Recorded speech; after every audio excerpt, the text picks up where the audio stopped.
और एक विषय पे बात करना चाहता हूं कि हमने सांस्कृतिक अधःपतन की एक सीमा तोड़ी है विदेशी भोजन का अंधानुकरण करके। भाषा में हम विदेशी हो गए, भूषा में हम विदेशी हो गए, भोजन के स्तर पर भी हमारे देश में बहुत ज्यादा विदेशीकरण हो गया। भोजन भी हमारी जलवायु और हमारी जरूरत के अनुसार विकसित हुआ है इस देश में। हमारे लाखों करोड़ों वर्ष के जीवन में भोजन का जो विकास हुआ है, ये सबसे बड़ा विकास है भारत में। भारत में माना जाता है, सारे विद्वान इस पर एक मत हैं कि भोजन में जो कुछ हमने विविधता लाई है पिछले हजारों लाखों वर्ष में, ये भारत की सबसे बड़ी देन है पूरी दुनिया के। शायद भारत के भोजन में जितनी विविधताएं हैं दुनिया के किसी देश में आपको नहीं मिलेंगी।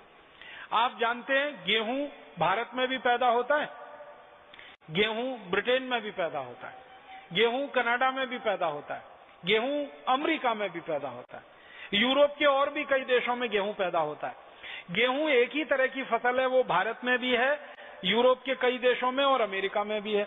हम गेहूं का आटा बनाते हैं और आटे से फिर हम पूड़ी बनाते हैं, कचौरी बनाते हैं, हम पराठा बनाते हैं, पराठे कई तरह के बनाते हैं, पूरियां कई तरह की बनाते हैं, कचौरियां कई तरह की बनाते हैं, रोटी बनाते हैं तो रोटी भी कई तरह की होती है। कोई रोटी तंदूर वाली होती है, कोई रोटी चूल्हे वाली होती है, कोई रोटी गैस वाली होती है, तवे वाली होती है। तो रोटियों के 20 प्रकार हैं, पूड़ियों के 20 प्रकार है, कचौरियों के 20 प्रकार है, पराठों के 20 प्रकार हैं। माताएं बहनें यहाँ बैठी हैं, 1 परत का पराठा, 2 परत का पराठा, 3 परत का पराठा, 4 परत का पराठा, ऐसे पराठे हमारे देश में घर घर में, गांव गांव, गली गली में इतने अद्भुत और इतनी विविधता वाले। हमारे पास क्या है? गेहूं का आटा। उसी गेहूं के आटे से खाने के लिए सैकड़ों तरह की चीजें हम बना सकते हैं, पूरी, पराठा, रोटी आदि के स्तर पर। यूरोप के पास भी वही गेहूं का आटा है, लेकिन उनके पास बनाने के लिए 2 ही चीजें हैं, या तो पाव रोटी या डबल रोटी।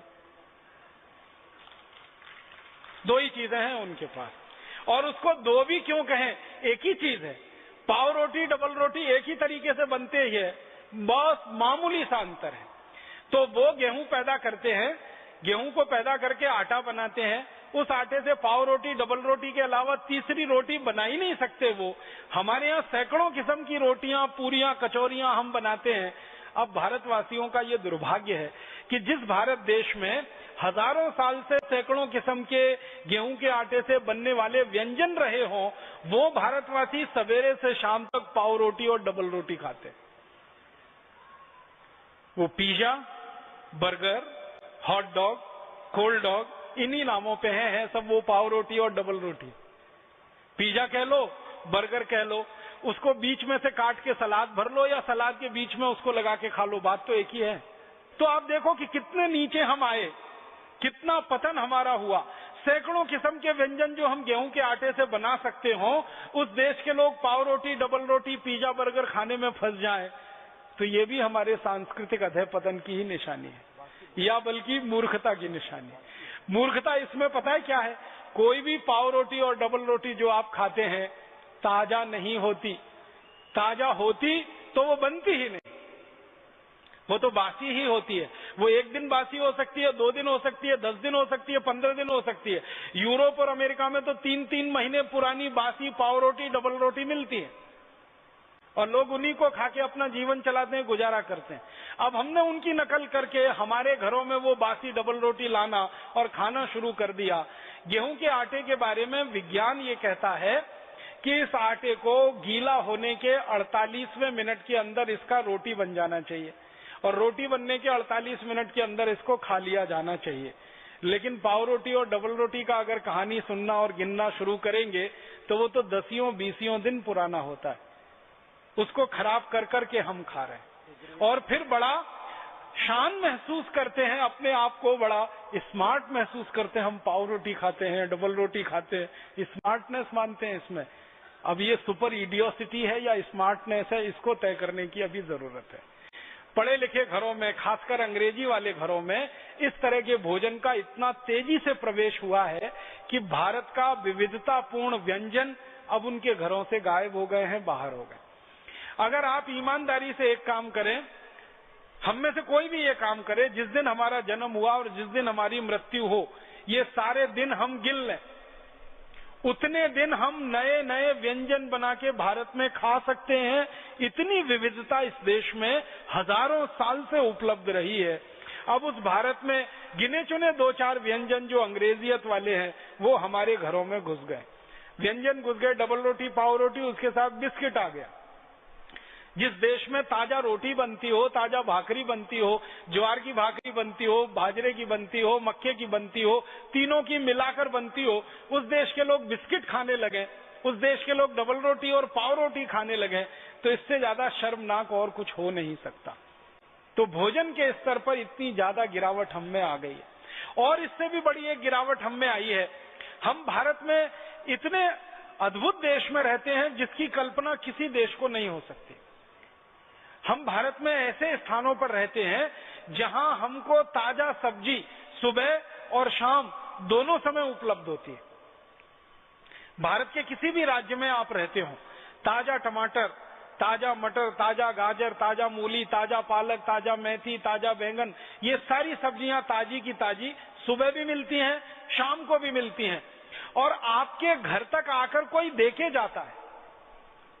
आप जानते ना, कोई ठेले वाला आता है, कोई खोमचे वाला, रेहड़ी वाला आता है और आवाज देके, बहन जी सब्जी ले लो, माता जी सब्जी ले लो, घर के सामने आकर आपकी घंटी बजाकर, आपका दरवाजा खटखटाकर, बोलकर, चिल्लाकर आपको घर में ताजा सब्जी देकर जाता है। ये सपना अमेरिका में रहने वाला कोई आदमी सोच नहीं सकता, देख नहीं सकता। यूरोप में किसी को कल्पना नहीं हो सकती कि सवेरे ताजा सब्जी, शाम को ताजा सब्जी कोई घर के सामने आकर दरवाजा खटखटाकर बोलकर देके जाए। अमेरिका में तो ताजा सब्जी लानी कल्पना की बात है, क्योंकि सब्जियां सब 7 से 15 दिन पुरानी मिलती हैं। इससे ताजा सब्जी तो कहीं मिल ही नहीं सकती। कोई कोई डिपार्टमेंटल स्टोर्स में 1-1 महीने पुरानी मिलती।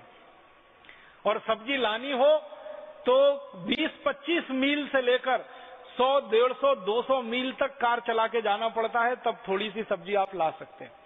यहाँ घर के सामने कोई आपको सब्जी देकर जाता है, और सब्जी ही नहीं देता, आपका हालचाल भी पूछ लेता है। माता जी कैसी हैं, बिटिया आपकी कैसी है, तबीयत ठीक है कि नहीं ठीक है। आप सब्जी लो या मना लो, वो आपके घर की कुशलक्षेम पूछेगा, आप उसके घर की कुशलक्षेम पूछेंगे। माने हमारा उससे आत्मीय संबंध हो जाता है। ऐसा आत्मीय संबंध किसी भी डिपार्टमेंटल स्टोर वाली संस्कृति में हो नहीं सकता। इसकी कोई कल्पना किसी को नहीं। यूरोप और अमेरिका के लोगों को तो कोई ताजा सब्जी उपलब्धि नहीं है, उनके नसीब में नहीं है, क्योंकि उनके देश में होता नहीं है। बाहर के देशों से उनको सब आयात करके लाना पड़ता है। अब मुझे जो दुख होता है, अफसोस होता है, जिस देश में ताजा टमाटर सुबह भी मिले, शाम को मिले, वहां के लोग टमाटो सॉस खाएं जो 2-2 साल पुराना है, पता नहीं 3 साल पुराना है, 4 साल पुराना। जब ताजा टमाटर मिल रहा है, उसकी चटनी बनाकर हम सुबह खा सकते हैं, शाम को खा सकते हैं। हम बाजार में जाएं और Maggi hot and sweet tomato chilli sauce लेके आए, और फिर किसी से पूछो भाई क्या है, तो अंग्रेजी में कहते हैं इट्स डिफरेंट। वो डिफरेंस क्या है? उसमें 3 महीने पुराना सड़े गले टमाटर का रस, ये है डिफरेंस उसका।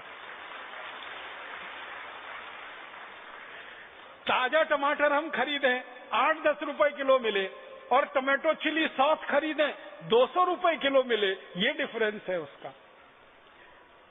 8-10 रुपए किलो के ताजे टमाटर की चटनी बना के खाएं, कितना स्वाद आए, और उसमें प्रिजर्वेटिव मिला के जो जहर कैंसर पैदा करने वाले 3-3 महीने, 6-6 महीने, साल-साल भर पुराना टमाटो सॉस खाएं, ये डिफरेंस है। माने मूर्खता की पराकाष्ठा हमने जो है ना लांग ली है। इतना हमारे भोजन में परिवर्तन आया। ताजा टमाटर चटनी की वजह टमाटो सॉस हमारे घर में आ गया। ताजा गेहूं के आटे की रोटी की जगह हमारे घर में महीनों महीनों पुरानी ब्रेड और डबल रोटी आ गई। पहले हमारे घरों में माताएं और बहनें रोज चक्की चलाती थी, रोज ताजा आटा निकलता था। सुबह का आटा शाम को इस्तेमाल नहीं होता था, शाम का अगले दिन सुबह इस्तेमाल नहीं होता था। इतना ताजा आटा खाने वाले लोग हम रहे हैं, इसलिए ये देश बीमारियों से मुक्त रहा है और दवाओं की जरूरत हमको ज्यादा नहीं पड़ी है।